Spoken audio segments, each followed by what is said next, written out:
Hapa ni kijiji cha Bukwimba, wilaya ya Nyang'hwale, mkoa wa Geita, ambapo STV Online Media pamoja na timu ya waandishi wa habari za pamba wamefika katika kuangalia swala zima la uzalishaji wa zao hili la kiuchumi.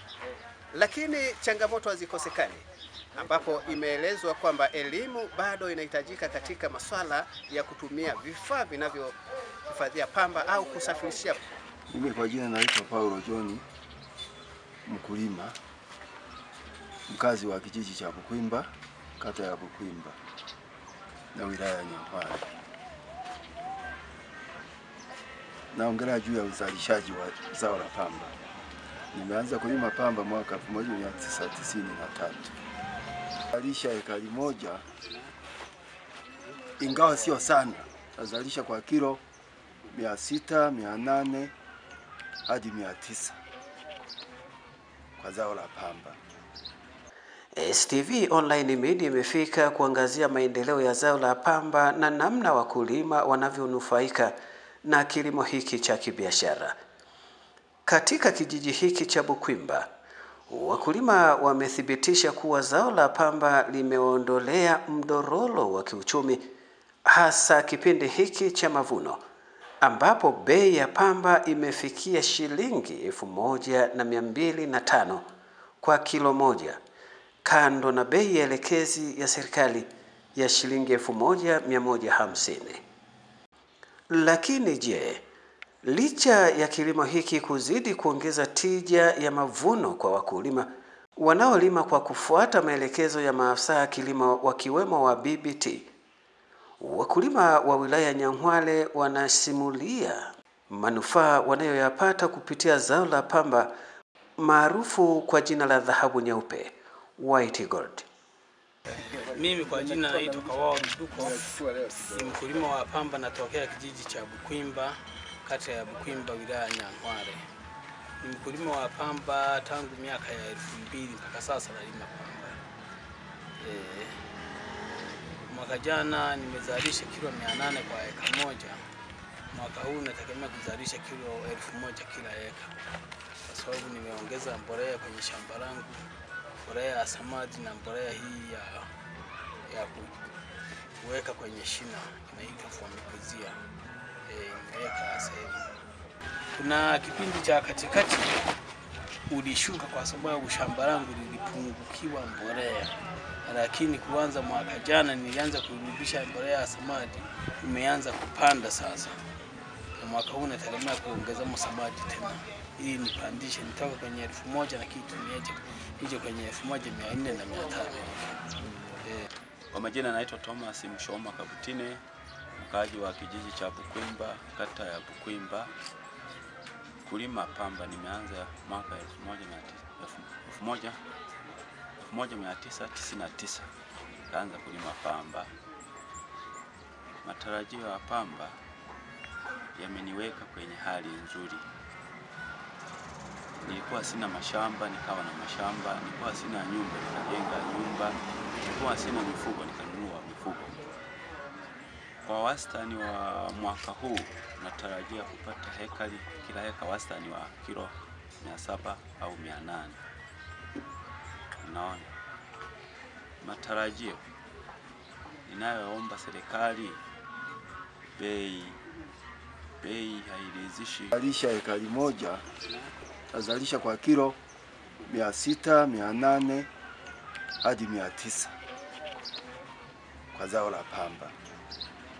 Kilimo cha pamba kimerekodi maendeleo zaidi kwa wilaya ya Nyang'hwale, kulingana na afisa anayeshughulikia kilimo halmashauri ya wilaya hii, Kudala Kija.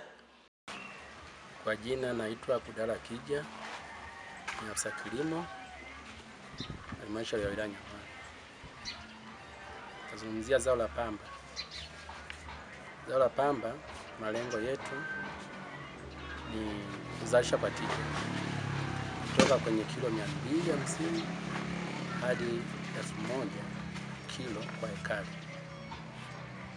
Hii hatua baadhi ya wakulima wameshaifikia, lakini baadhi ya wakulima bado, na ndio jitihada zetu ambazo tunazifanya ili kuongeza tija kwa wakulima hawa. Pamoja na serikali ya Jamhuri ya Muungano wa Tanzania tuletea ruzuku kwa wakulima. Tunaweza kuleta ruzuku ya pembejeo kwa maana ya mbegu, lakini pia kwa maana ya mbolea. Mbolea sasa hivi ipo, wakulima tunawashauri kutumia mbolea ili kuongeza nini? Kuongeza uzalishaji, ili kuongeza tija katika uzalishaji wa zao la pamba. Lakini pia tunawashauri wakulima walio na mifugo watumie mbolea ya samadi kuiweka mashambani ili kuongeza uzalishaji wa zao hili la pamba. Katika wilaya yetu katika misimu miwili iliyopita, msimu wa 2021-22 tulizalisha tani 2000 kwa maana kilo 2,000,000 na sehemu. Lakini mwaka uliofuata, yani msimu uliofuata, tuliongeza uzalishaji. Tulizalisha tani 3,166 sawa na kilo 3,166. Bodi ya pamba inajitahidi kuleta pembejeo kwa maana ya viuatilifu kuwasaidia wakulima kuweza kuangamiza wadudu wanaoshambulia zao hilo la pamba. Lakini kwa msimu huu ambao tunaendelea nao tunatarajia kupata kilo 3,000,000 na sehemu. Lakini kutokana na hali ya hewa pamba yetu iliweza kuathirika kidogo na jua, baadhi ya vitumba kupukutika kutokana na hali ya jua. Lakini upande wa wadudu hatukuwa nao, walikuwepo lakini tuliwadhibiti kwa sababu dawa zilisambazwa kwa wakati na zilitumiwa vizuri na wakulima. Kwa hiyo kwa upande wa wadudu hawakushambulia sana. Hivyo basi tunatarajia kupata zaidi ya mwaka jana, zaidi ya msimu uliopita, kwamba tunaweza kufikia malengo yetu. Timu ya waandishi wa habari za pamba ipo kwenye ufuatiliaji wa maendeleo ya zao hili kwa wilaya zilizopo mikoa ya Geita, Kigoma, Katavi, Tabora, Simiyu na Mara katika ukanda wa Ziwa Victoria na Magharibi. Ubora wa zao la pamba, kwanza ubora wa zao la pamba unaanzia shambani. Anapokuwa ameivuna kuileta nyumbani, au tumie vile vifaa ambavyo vya kuvunia vinavyoruhusiwa, ambazo tumie sandarusi, atumie vitu ambavyo vinatokana na pamba yenyewe.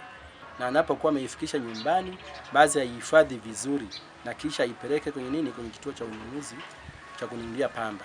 Na anapokuwa naipeleka asitumie sandarusi kubebea au abebe kupitia kwenye matera ya ng'ombe. Akifikisha kule kwenye kituo itapokelewa, na hapo kwenye kituo kunakuwa na nguo maalum ya kununulia zao la pamba. Nikiripoti kutoka hapa kijiji cha Bukwimba, wilaya Nyang'hwale, mkoa wa Geita, Tuma wa STV.